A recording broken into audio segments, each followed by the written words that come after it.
तो polytechnic study centre में आपका फिर से एक बार स्वागत है। अगर आपको ये वाला फॉर्मेट थोड़ी दिक्कत दे रहा है तो आप मुझे बता सकते हैं, मैं इसको चेंज कर दूंगा बाद में। लेकिन अभी के लिए आपको ऐसे ही देखना पड़ेगा क्योंकि मेरे पास वो ऐप काम नहीं कर रहा था जिसमें मैं साइडवेज होकर वीडियो बना सकता था। तो अभी के लिए आप 1-2 वीडियोज़ में देख सकते हैं आज भर के लिए। बाकी मैं आपके लिए कल से बस नॉर्मल वीडियो लेकर आता रहूँगा जो कि साइडवेज लैंडस्केप मोड में होंगे। तो चलिए शुरू करते हैं आज का वीडियो। आज हम एक नया चैप्टर पढ़ने जा रहे हैं। इससे पहले हम लोगों ने कैटालिसिस के 3 से 4 वीडियोस देख लिए थे। उसमें हम लोगों ने उसकी थ्योरी, न्यूमेरिकल कितने प्रकार की होती है कैटलिस्ट होती क्या है, इन सब चीज़ों के बारे में जान लिया था। क्योंकि अगर रिमाइंडर दूँ मैं आपको, तो कैटालिसिस बेसिकली कैटलिस्ट का फिनोमेना होता है। अगर मैं आपसे कहूँ कि क्या मतलब इस बात का क्या तात्पर्य है, तो इसका मतलब ये है कि कैटालिसिस एक प्रोसेस है और कैटालिस्ट एक सब्सटेंस है जो प्रोसेस को इमिटेट करता है, यानी जिसके थ्रू प्रोसेस होती है।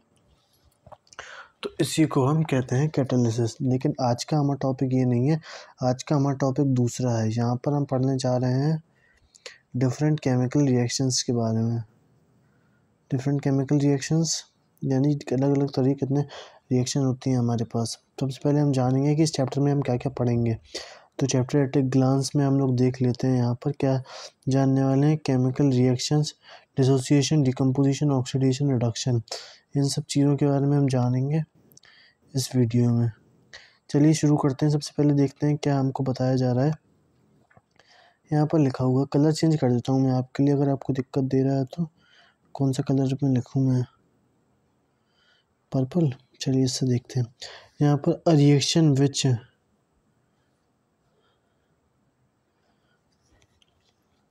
यहाँ पर हमसे बोला जा रहा है कि a reaction in which one of substance react with other formulate a new is called chemical reaction.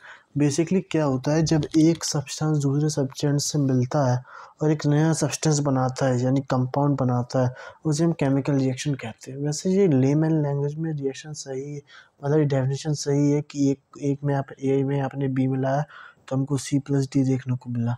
लेकिन ये रिएक्शन का ये भी एक पार्ट है जो हमको बताया जा रहा है, जिसको हम कहते हैं क्या, सब्स्टिट्यूशन रिएक्शन या डिस्प्लेसमेंट रिएक्शन।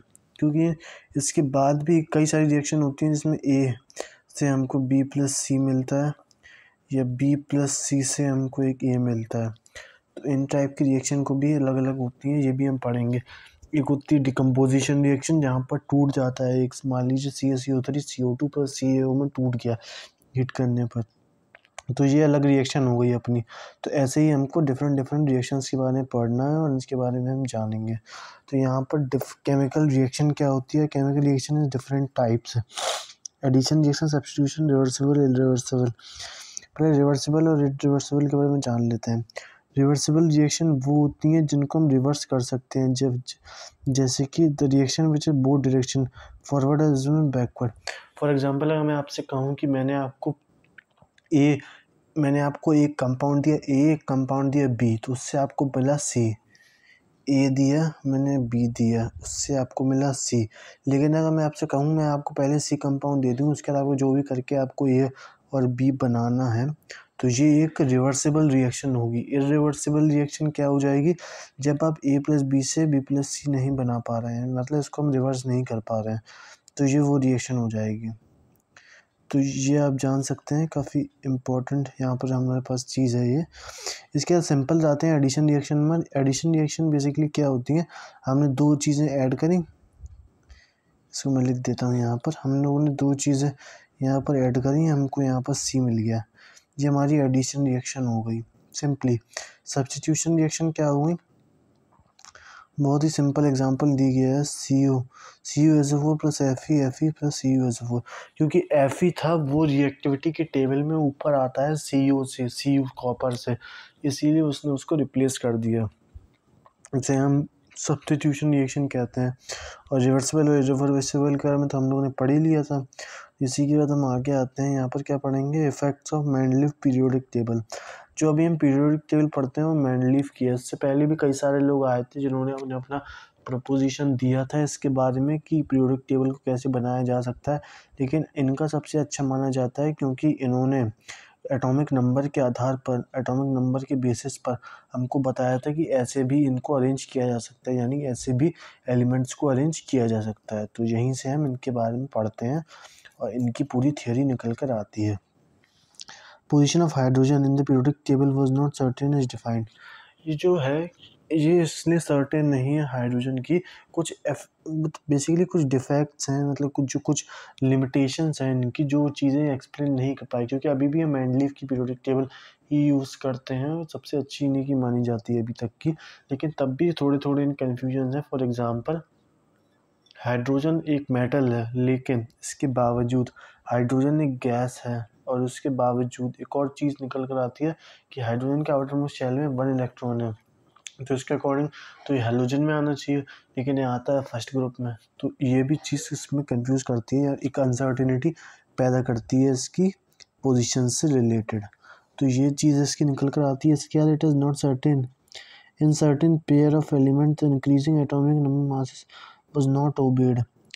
क्या होता है कि हमको पता है कि जब हम लेफ़्ट टू राइट या लोअर टू अबव जाते हैं तो हमको यहाँ पर एटॉमिक मासेस में वृद्धि देखने को मिलती है, लेकिन कहीं कहीं ऐसा नहीं होता है। तो ये तो कहीं कहीं हमको शील्डिंग इफेक्ट की वजह से छोटा होता हुआ दिख जाता है, साइज़ में हमें कम ज़्यादा देखने को मिलता है। Isotope are not able to given separate places in periodic table. अब हमको पता है कि एक ही प्रकार के, फॉर एग्जांपल हाइड्रोजन के 3 आइसोटोप्स हम जानते हैं, एक हाइड्रोजनियम, एक ड्यूटेरियम, एक ट्राइटेरियम, लेकिन इनको हमने अलग अलग पीरियोडिक टेबल में दिया नहीं है, यानी कि हमें बस जानते हैं इसके बारे में, लेकिन हम लोगों ने इनको दिया नहीं है नाम अलग अलग पीरियोडिक टेबल में, कि अलग इनको एक हम लोगों ने एक निश्चित जगह दी हो। तो ये भी एक आप इसकी कमी मान सकते हैं कि इन्होंने क्यों नहीं दिया और कैसे दे सकते थे। Some similar elements are separated and dissimilar elements are grouped together. Similar जैसे कि मैंने बताया कि फॉर एग्जांपल हाइड्रोजन की सिमिलरिटी बहुत ज़्यादा देखी जा सकती थी उसके से किससे हेलोजन ग्रुप से, लेकिन तब भी उसको सेपरेट करके रखा गया वहाँ से। तो ये भी एक बहुत बड़ा एग्जांपल है कि कैसे एक डिफेक्ट हमको देखने को मिला है इसमें, यानी मेंडलीव की पीरियोडिक टेबल में। Mendeleev could not explain the causes of periodicity among the elements. ये पीरियोडिसिटी का फिनोमेना एक्सप्लेन नहीं कर पाए। मॉडर्न पीरियोडिक टेबल मोज़ले के आधार पर चलती है, इसके बारे में चीज़ें जान लेते हैं छोटी छोटी।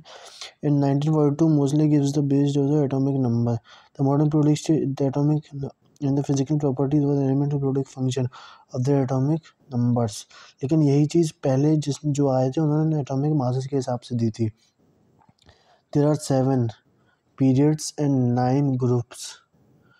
First period is short as 2 element, इसमें हाइड्रोजन और हीलियम ही होती है सिर्फ। इसके बाद 1 और 2 वेट एलिमेंट, इसमें 18, उसके बाद 32 और इज इनकम्प्लीट, 7 इज इनकम्प्लीट, और के लिए जगह छोड़ दी यहाँ पर। कैरेक्टरिस्टिक फीचर्स क्या होते हैं, ये काफ़ी इंपॉर्टेंट है।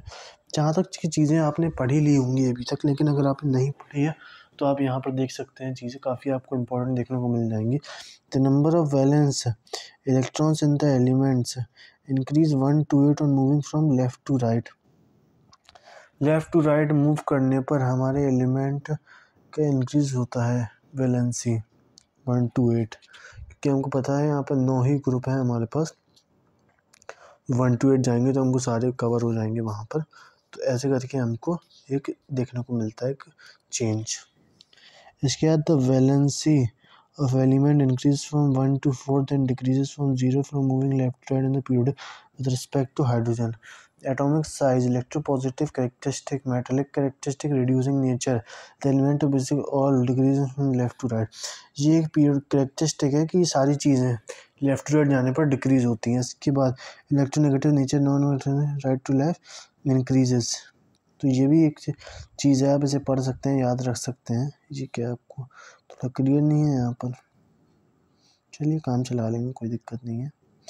इसका characteristic of groups, groups basically मैं आपको बता दूं फिर से अगर आपको भूल गए हैं चीज़ें, तो ये हमारे पीरियड्स होते हैं, ऐसे ऐसे जो चलते हैं लेफ़्ट टू राइट, और ऐसे ऐसे जो होते हैं ये हमारे ग्रुप्स होते हैं, इनको आप याद रख सकते हैं। In a group all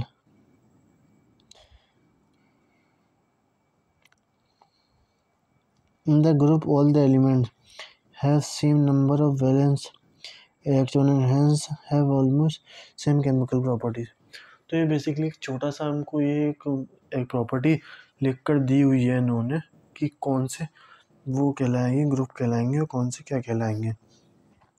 The atomic radius of electropositive nature of metallic nature of reducing nature, the basic nature of the increase from top to bottom।